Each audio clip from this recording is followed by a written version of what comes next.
Hello বন্ধুগণ, যদি তুমি ক্রিয়েটিভিটি সিরিজের বাকি ভিডিওসগুলো দেখে থাকো, I mean the first video and the second and the third and the fourth the videos, যদি তুমি ওগুলো দেখে থাকো তাহলে এই ভিডিওটা তোমার জন্য, স্পেশালি তোমার জন্য অনেক বেশি গুরুত্বপূর্ণ হতে চলেছে। বিকজ দ্য ফার্স্ট ভিডিওতে আমরা জেনেছি the right definition about creativity, and the second ভিডিওতে আমরা দেখেছি যে how to grow up yourself from the 0% to top 100%, এবং 3 নম্বর ভিডিওতে আমরা জানতে পেরেছি যে the top secret of those person who are in the top 1% right now. But এই সমস্ত জ্ঞানই অপূর্ণ যদি তোমার কাছে আজকের এই ভিডিওটা না থাকে, বা তুমি যদি আজকের এই ভিডিওটা না দেখে থাকো। এই ভিডিওতে আমরা জানবো the obstacles which you have to face when you start anything by using your creativity. Okay, so let's start.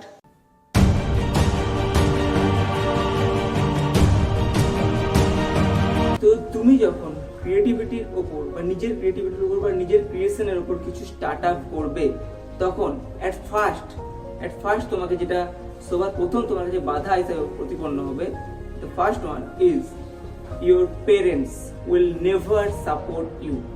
If you are a student, then it's obviously possible, and if you are a married person, then your family, at first they will always support you, but after some days they will not support you because you don't give them time. That's why. So আমি যেটা বলতে বুঝতে পেরেছি নিশ্চয়ই, যে যদি তুমি একজন ম্যারিড পার্সন হও, তখন তুমি হয়তো প্রথম তোমার ফ্যামিলি তোমার সাপোর্ট করবে, বাট যখন দেখবে যে তারা, তুমি তাদেরকে সময় দিয়ে এটা কমিয়ে দিয়েছো, তখন তারা কিন্তু তোমাকে ওই জিনিসটা থেকে সরিয়ে আনার চেষ্টা করবে। ফার্স্ট অবস্টাকল তোমাকে তোমার ফ্যামিলি, অ্যান্ড যদি তুমি স্টুডেন্ট হয়ে থাকো তাহলে তোমার পেরেন্টস তোমাকে বাধা অবশ্যই দেবে। And the second one, if you are a student right now, then your GF, I mean your বান্ধবী, প্রথমে হয়তো তোমাকে সাপোর্ট করবে, বাট আফটার সাম ডেজ সে অবশ্যই তোমাকে সাপোর্ট করা বন্ধ করে দেবে। বিকজ ইউ নো দ্যাট যে এই সমস্ত ক্রিয়েটিভ জিনিসের উপর যখন তুমি সময় দেওয়া শুরু করবে, তখন এটা এত ফাস্ট রেজাল্ট দিতে পারবে না। সো সে বলবে যে আমার বাড়িতে এরকম কারোর সঙ্গে বিয়ে দেবে না, যে এরকম কাজ করে না বা যে এখন ইনকাম করে না, এনিথিং এলস লাইক দিস, এরকম কিছু মন্তব্য করতে পারে। অ্যান্ড এই জিনিসটা সব থেকে বেশি প্রযোজ্য হয় মেয়েদের ক্ষেত্রে, বিকজ মেয়েরা যদি ক্যামেরার সামনে এসে কিছু বলে, তখন 80% ক্ষেত্রে তাদের বিয়ে আটকে দেয়। যদি কোনো ম্যারিড ওয়াইফ কিছু বলে থাকে, তখন তার হাজবেন্ড তাকে আটকে দেয়, বিকজ অফ দিস সোসাইটি।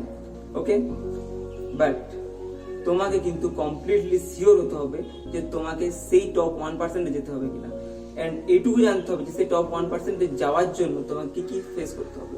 আরে গাইজ, তুমি এইটুকু বুঝো, তুমি সেই ছোট থেকে আজ 22 বছর দিয়ে দিয়েছো নিজের এই পড়াশোনার জন্য, যেখান থেকে তুমি হয়তো ইনকাম করবে মান্থলি 1 লাখ, 2 লাখ, 5 লাখ, 10 লাখ, বাট যেখানে তুমি নিজের ক্রিয়েটিভিটির উপর কিছুটা করবে, যেখানে তুমি নিজের ক্রিয়েশনের উপর কিছু করবে, তার জন্য তো একটু সময় লাগবে, এন্ড তোমাকে সেটা দিতে হবে, তোমাকে সেটা জানতেও হবে যে দিতে হবে আমাকে।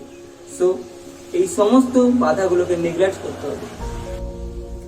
3 নম্বরে আসে আমাদের সেই সমস্ত গণ্যমান্য রিলেটিভসরা, আই মিন যারা তোমাকে প্রথমে দেবে দর্শন সম্মতি, বাট ভাবে অসম্মতি।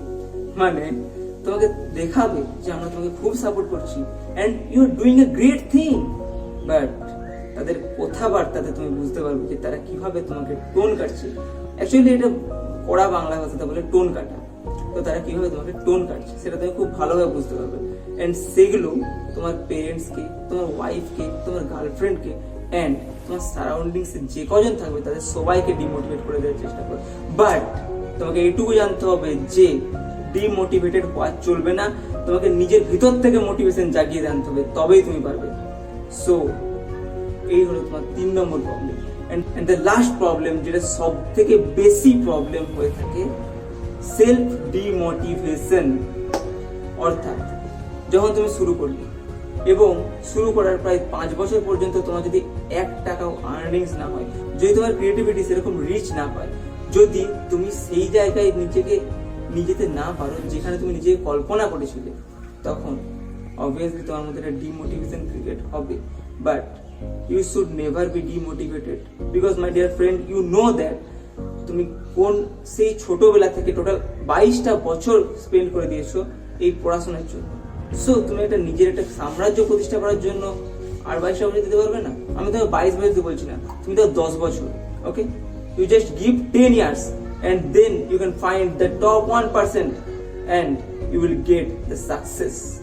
Okay guys, thank you for watching this video, and তোমরা যদি আরো বিভিন্ন রকমের কোনো প্রবলেমস ফেস করে থাকো, then obviously you can write in comment. I will give you the solution. How can you solve this problem and go to the top 1%? Okay, bye.